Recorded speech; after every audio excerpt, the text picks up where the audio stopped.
Something feels off with the U.S. economy right now. The data is flashing some really serious warning signs, and it points to a system that's under an incredible amount of pressure. So today, we're going to break down exactly what those signals are, what's causing them, and why it all matters. Let's dive in. Okay, let's just jump right in with a number that is, honestly, it's just staggering. Negative 68%. That is the massive nosedive the U.S. quarterly GDP growth rate just took. A drop that sharp, that fast, that's not just a red flag, it is a full-blown blaring alarm bell. So what on earth is behind this sudden collapse? So what does this 68% drop actually look like in the real world? Well, in the second quarter, the economy was cruising along, expanding at a pretty healthy 4.4%. Then you fast forward just one quarter to Q3, and it's like someone slammed on the brakes. Growth slowed to just 1.4%. That kind of sudden stop in the economic engine is, well, it's rare, and it's a huge warning sign. But here's the thing, this isn't just about the economy slowing down. I mean, that would be bad enough. The real danger here is what's happening at the exact same time. We're seeing this really weak growth, but it's combined with inflation that just won't go away. And when you mix those two things together, you get a particularly nasty economic cocktail. And that nasty mix has a name, stagflation. It's pretty much exactly what it sounds like. The economy is stagnating, but you still have high inflation.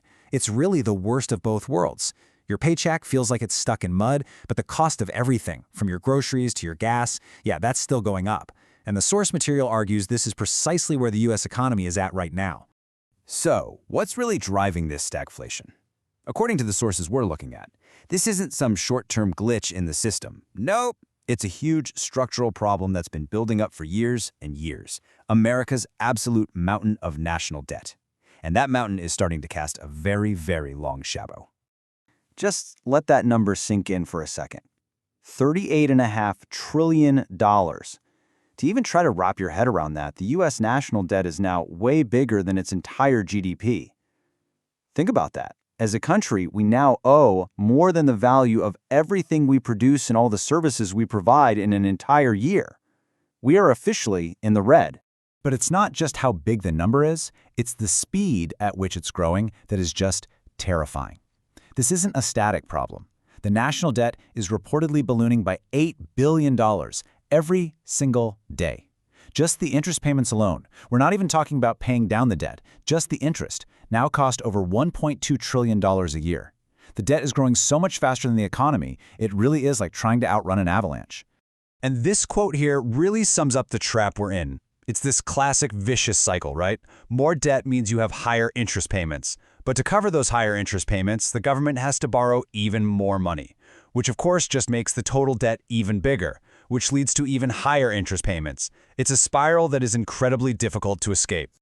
And look, it's not just some fringe economists raising the alarm here. This is now getting very serious attention on the world stage, which brings us to a pretty dire warning from the International Monetary Fund, the IMF.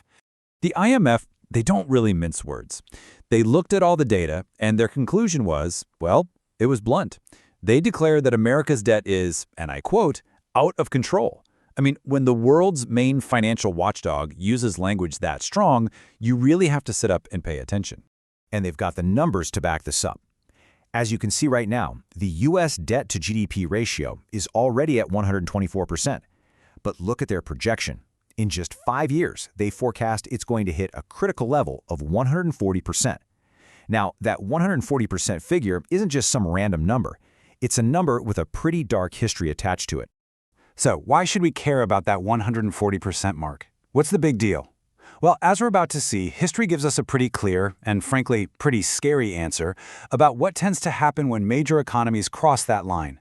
It's often a tipping point into years, sometimes even decades, of economic pain. Let's just look at the case studies right here. When Japan's debt to GDP blew past 140%, it kicked off what are now famously known as its lost decades of economic stagnation. For Italy, hitting that same mark led to severe banking instability. And Greece, well, their ratio went even higher, and it resulted in a complete government default and an international bailout. The message from the IMF couldn't be clearer. The U.S. is walking down a path that has led other nations straight to economic disaster. Now, a problem this big, it never stays contained. This mountain of debt is like the first domino in a very long line, and it starts a chain reaction that puts the entire financial system under enormous strain. So let's follow those dominoes as they fall, from our national deficits to the country's credit rating and even to the value of the dollar itself. And yeah, it's not just the main debt number. The other vital signs of the economy are also flashing bright red. The budget deficit is sitting at 5.8%. The trade deficit, that's the gap between what we buy from the world and what we sell, has swelled to a whopping $901 billion. For a major developed economy, all of these numbers are deep in the danger zone. The IMF's chief economist used this incredible analogy for the trade deficit. She called it chronically high cholesterol in a body. And that is just a perfect way to describe it, isn't it? It's not some sudden dramatic event. It's a slow, quiet problem that's clogging up the arteries of the entire economic system. An immediate consequence of this worrying financial picture is that credit rating agencies, people like Moody's, they're taking notice and they're downgrading America's creditworthiness. Now, why does that matter? Because a lower credit rating means it costs more for the government to borrow money, which, you guessed it, just feeds right back into that vicious cycle we talked about, making the entire problem harder and more expensive to solve. And finally, all of this strain is putting immense pressure on the US dollar itself.